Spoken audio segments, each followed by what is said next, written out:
It was one of those bleak November afternoons in Mason Creek, Vermont, when the sun surrendered before dinner and the wind carried the smell of wood smoke. Detective Mike Harlow slowed at a stop sign, eyes drawn to a figure across the street. A German shepherd sat rigid at the curb, his sable coat rippling in the icy breeze. No collar, no leash, just amber eyes locked on the sagging front door of an abandoned house. The porch leaned forward like tired shoulders, windows clouded with grime, the whole structure groaning with age. The dog didn't flinch, didn't sniff, didn't move. He stared as if he were waiting for something to emerge from the shadows. Mike rolled his window down. "Hey, buddy?" The shepherd didn't blink. The light changed, Mike drove on. But 3 blocks later, the image still burned behind his eyes. Mike couldn't shake it. That house. That dog. Mason Creek wasn't known for mysteries, mostly speeding tickets, drunks, and petty theft.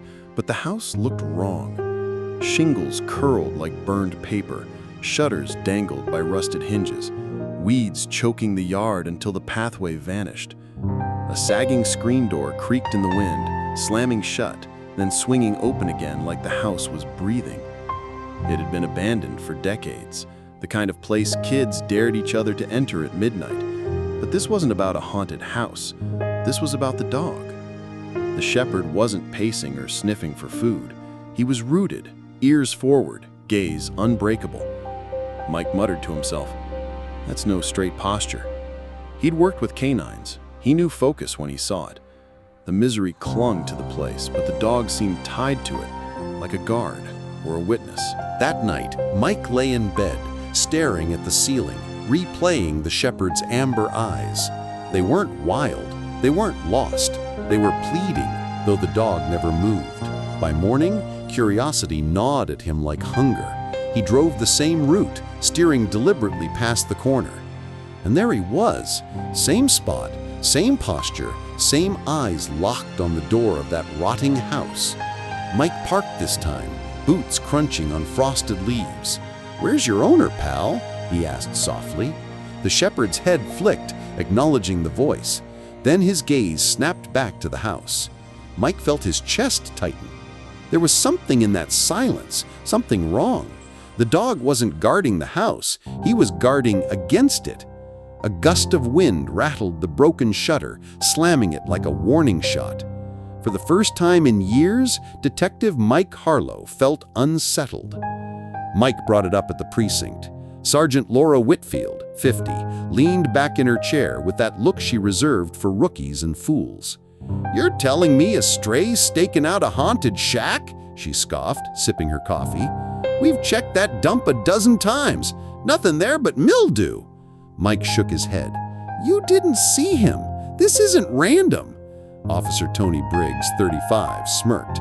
"Maybe the mutt's got a crush on peeling wallpaper." Laughter circled the bullpen, but Mike didn't laugh. He knew what he'd seen. He'd worked enough cases to know when instinct whispered, and his gut was screaming. That night, he passed the house again. Through the dim rain, he saw the shepherd still posted, back straight, eyes like lanterns in the dark. Mike gripped the wheel tighter. He wasn't chasing ghosts, he was chasing something real. By the 4th night, a storm rolled through Mason Creek. Rain slashed the streets, blurring windshields, bending trees to their knees. Mike expected the shepherd to be gone, sheltering somewhere warm. But through the storm, he saw him again, soaked, shivering, but rooted like a statue. As Mike pulled closer, a sound cut through the storm, a low, mournful whine. Not hunger, not fear. It was something else. Desperation.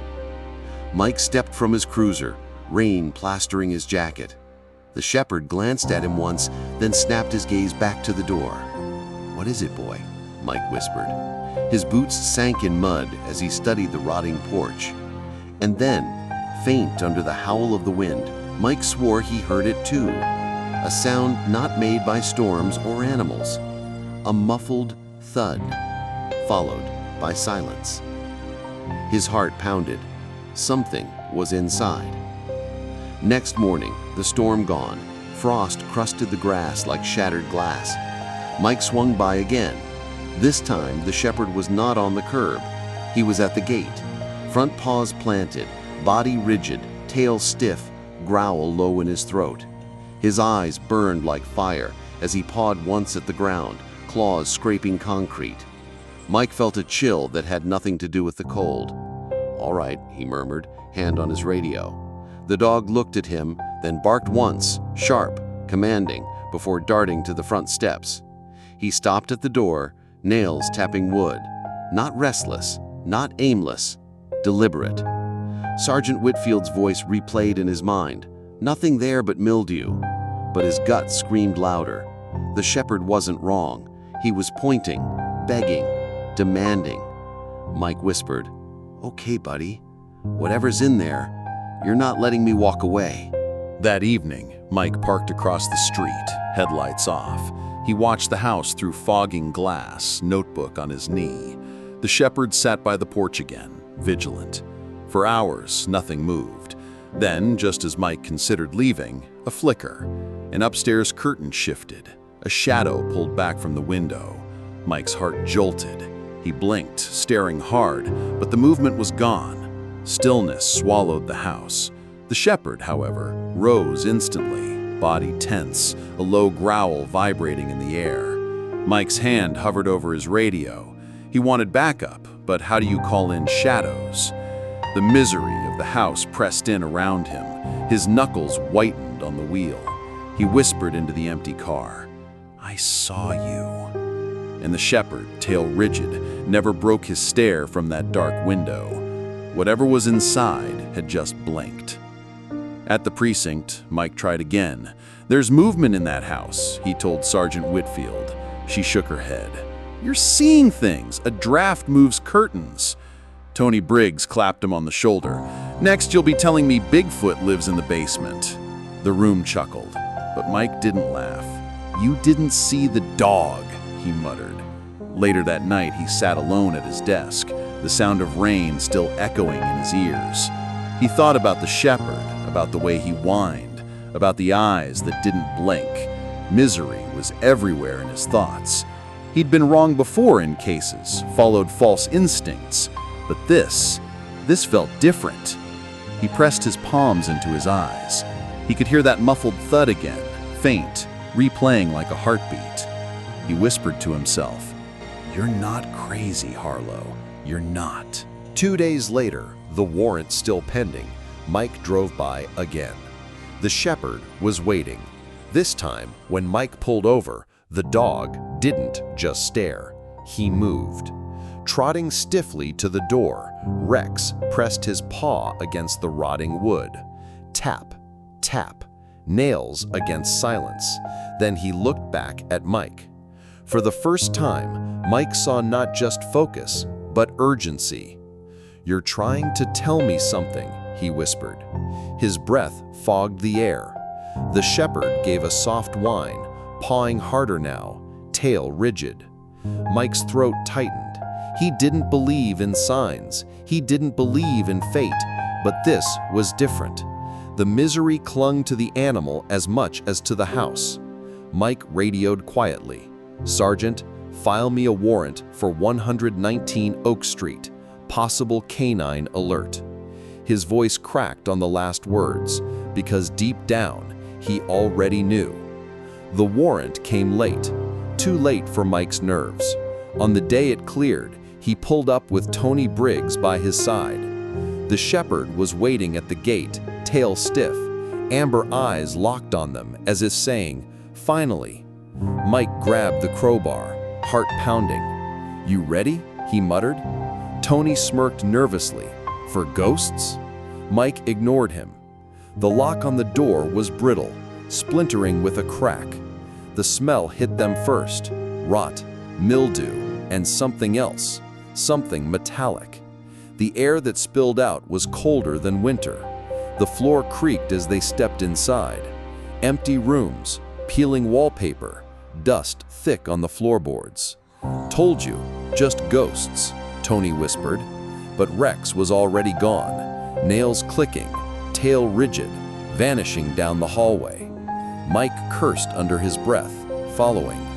And then he saw it. Rex at the base of a hidden stairwell, descending into black.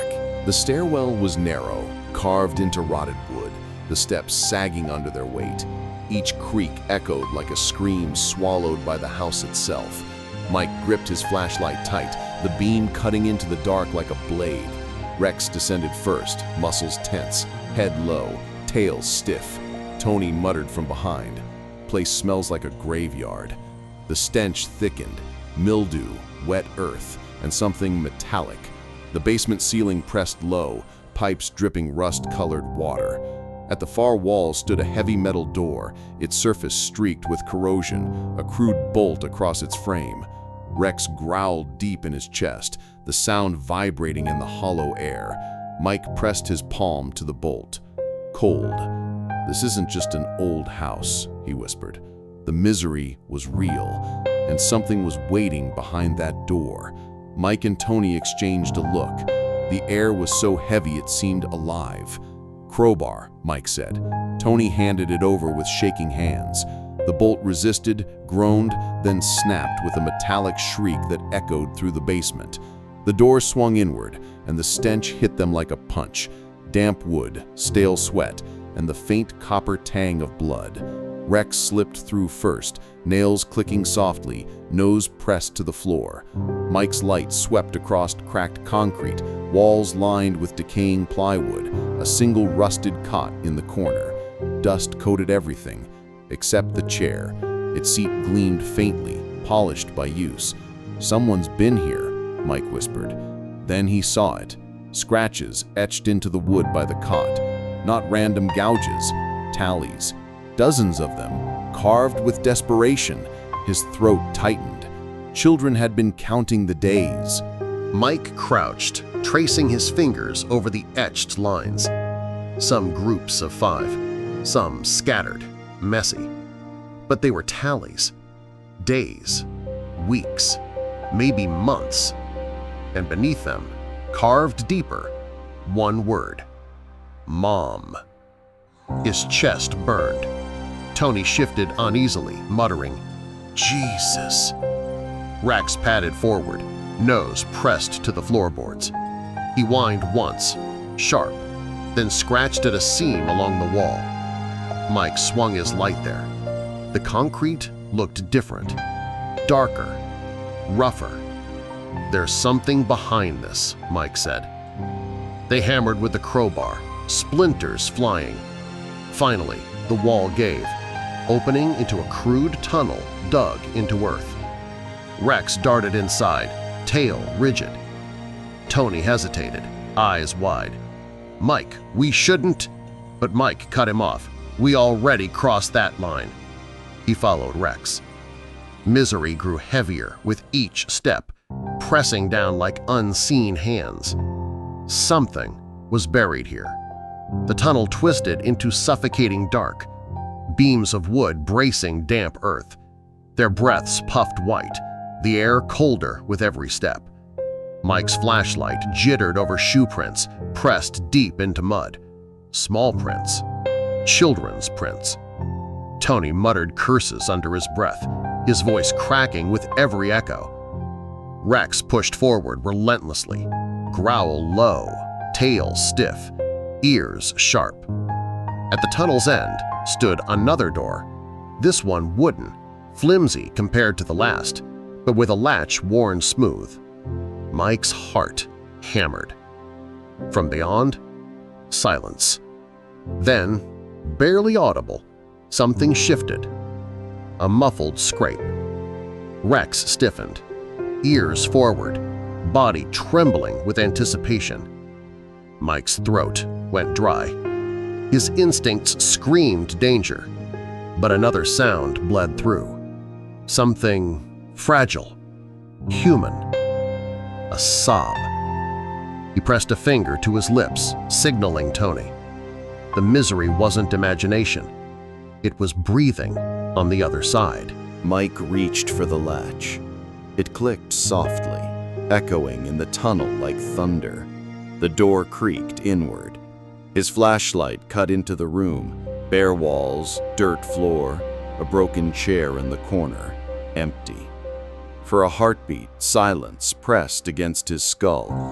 Then, from behind a splintered partition, came a whisper, small, fragile, a child's voice.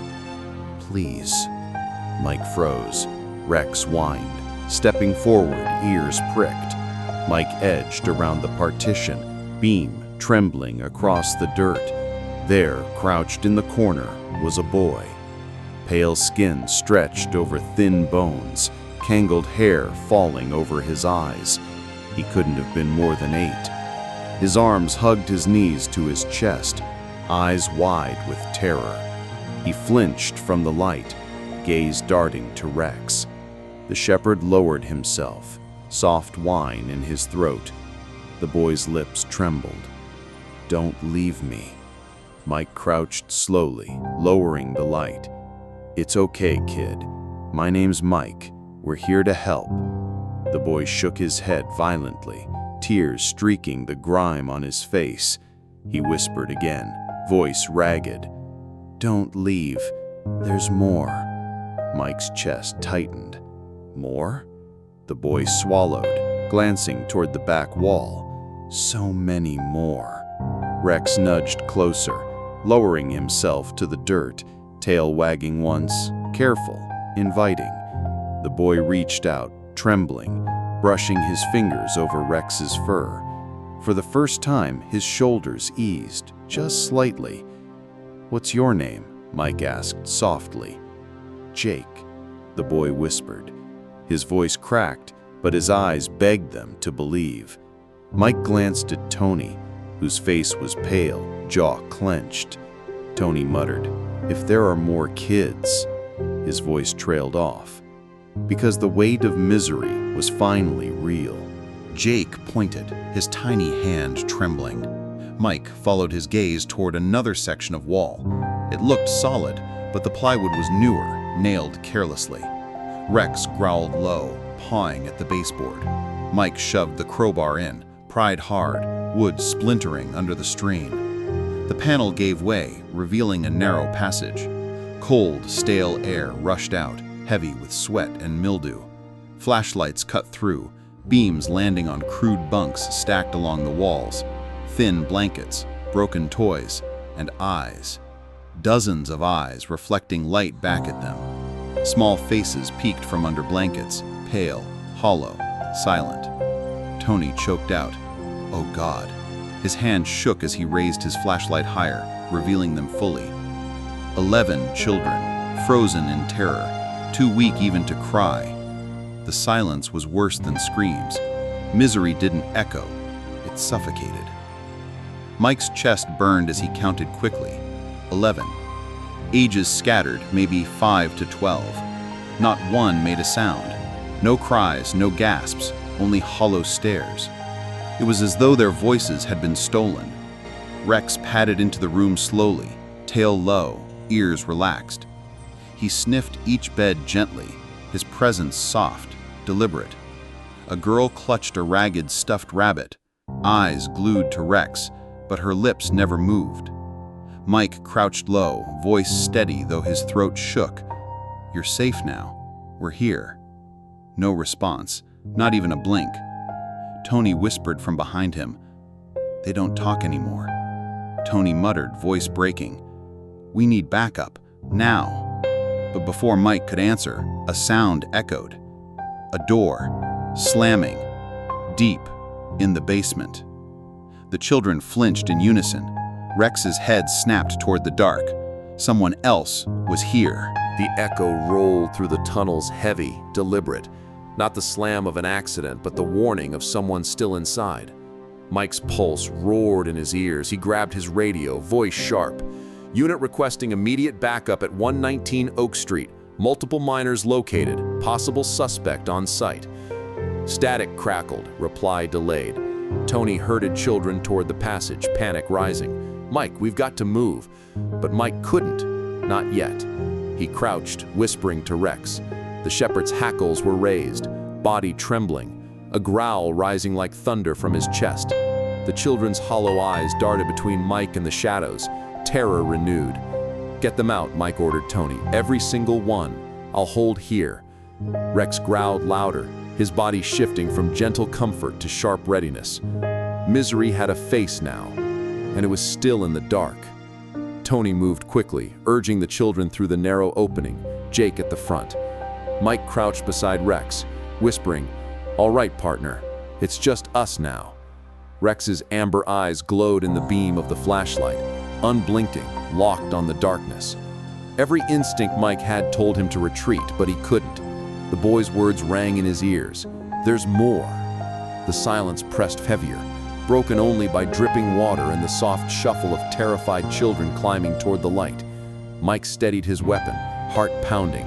"Whoever you are," he muttered into the black, "you're not keeping them here." Rex barked once, sharp, echoing off stone, filling the tunnel with raw defiance. Mike's jaw clenched. The misery of the house was about to reveal itself, and this time, it wouldn't hide in shadows. The tunnel narrowed, pressing Mike and Rex into suffocating silence. His flashlight cut over damp walls streaked with black mold, every drip echoing like footsteps. He could hear Tony above, herding the rescued children into daylight, their muffled sobs fading. Mike's pulse hammered, but Rex pushed forward, tail stiff, nose low. Then a noise. Footsteps, quick, deliberate. Mike swung the beam. A shadow darted across the corridor, vanishing deeper into the black. "Police!" Mike shouted, voice ricocheting. Silence answered. He swallowed hard. Rex growled, hackles raised, ears forward. Something was waiting, somewhere ahead. He glanced at the tally marks he'd seen earlier, carved in desperation. They weren't just numbers. They were proof. Proof of time stolen. Proof of misery stacked into weeks. And whatever monster had done this was still here. The passage twisted sharply, opening into a wider chamber. Shelves lined the walls, cans, water jugs, fuel stacked neatly. Whoever lived here wasn't just squatting. He'd been preparing. The beam of Mike's flashlight swept across, landing on a figure at the far wall. Wiry frame, grime-streaked face, eyes sharp as knives. Alan Cross. The man froze, then snarled, bolting toward a side tunnel. "Stop!" Mike roared, lunging forward. But Rex was faster. The shepherd launched like a bullet, striking Alan's side, sending him sprawling into dirt. Alan hissed, thrashing. His voice cracked. "You don't know how deep it goes." His eyes burned with madness. Mike cuffed him, rage shaking his hands. The man wasn't just a drifter. He was a planner, a builder, a captor. And somewhere below, his work wasn't finished. Rex stood over him, teeth bared, growl like a warning from hell itself. Two officers stormed in from above, dragging Alan away in cuffs. His lips twisted into a smile as he spat blood into the dirt. "You think you've seen it all. You've barely scratched the surface." The words chilled Mike more than the cold. He turned to Rex, who wasn't watching Alan. The shepherd paced, tail rigid, nose to the ground, whining toward a far wall stacked with crates. "There's more," Mike muttered, his chest tightened. Jake's words weren't a child's fear, they were truth. He shoved the crates aside, splinters raining, revealing another staircase carved crudely into earth. The air rising from below was warmer, heavy, almost humid. Rex barked once, sharp, then descended. Mike followed, bile rising in his throat. Alan's cackling still echoed in the chamber above. "Dig deeper, detective. See what misery you've uncovered." The staircase groaned under Mike's boots, wooden planks bending as if they wanted to snap. The deeper they went, the warmer the air grew, carrying the sour stench of sweat and sickness. Rex's amber eyes glowed in the beam of light, his breath steady, purposeful. The stairs ended in a long stone chamber. Beds lined the far wall, crude frames with thin, stained mattresses. 4 of them occupied. Children, younger, toddlers barely 5 years old. Their eyes blinked sluggishly against the light, bodies trembling with fear. One clutched a battered stuffed bear so tight her knuckles whitened.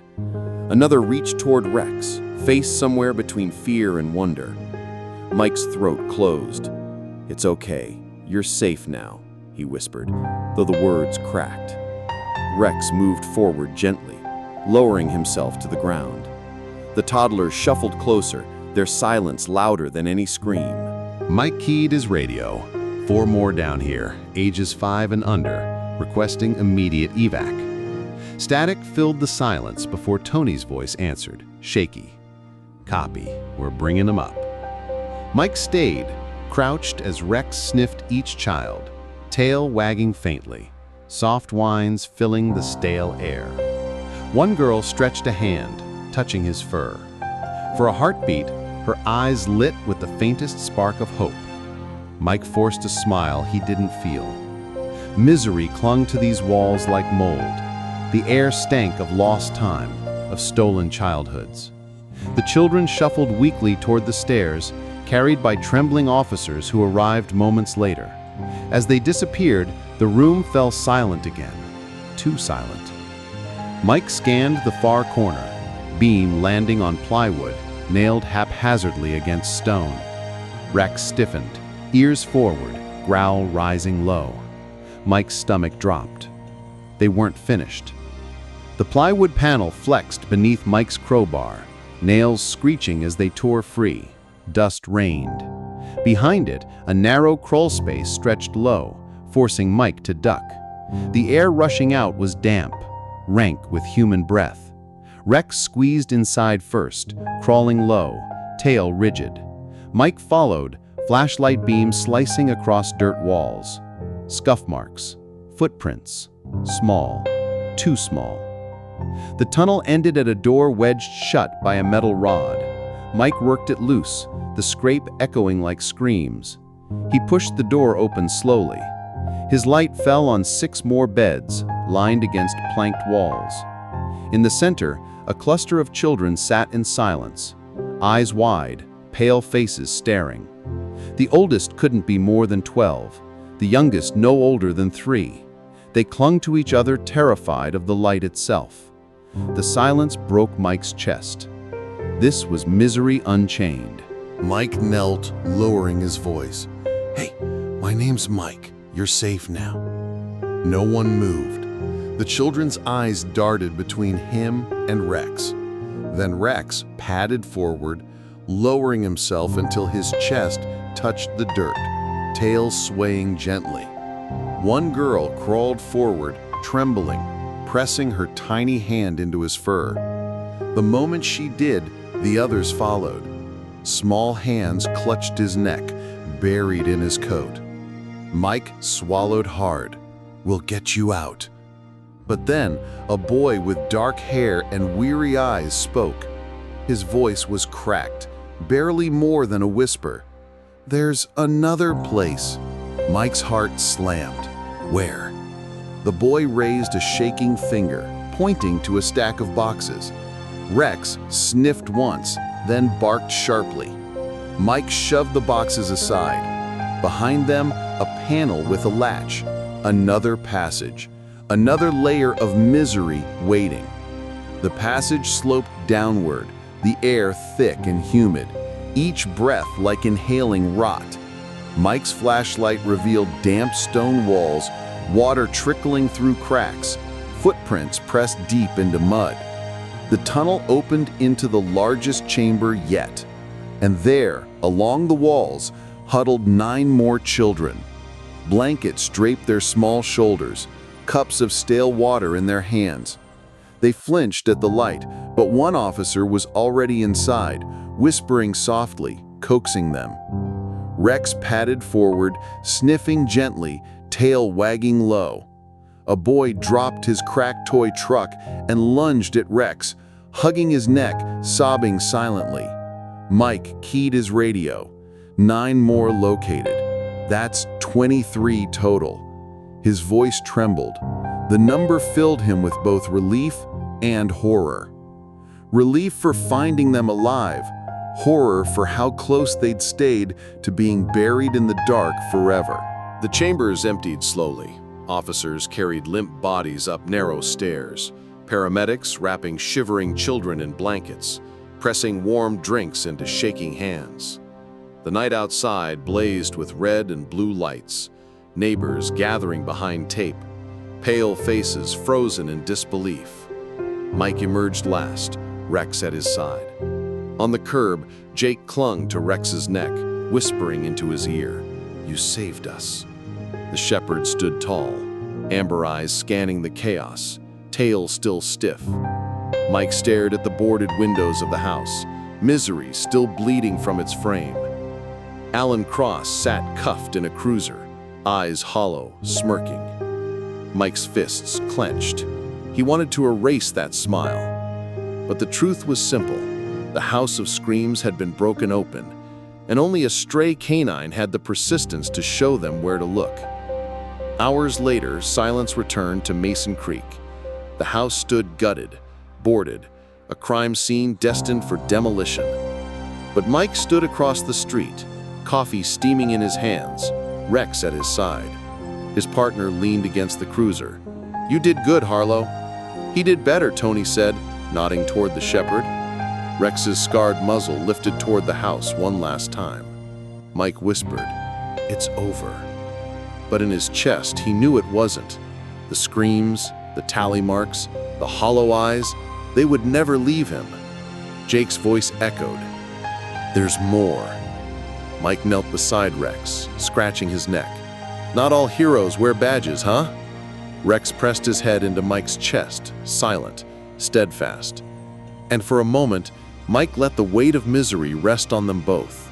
The children were safe, but the house of screams would haunt them forever.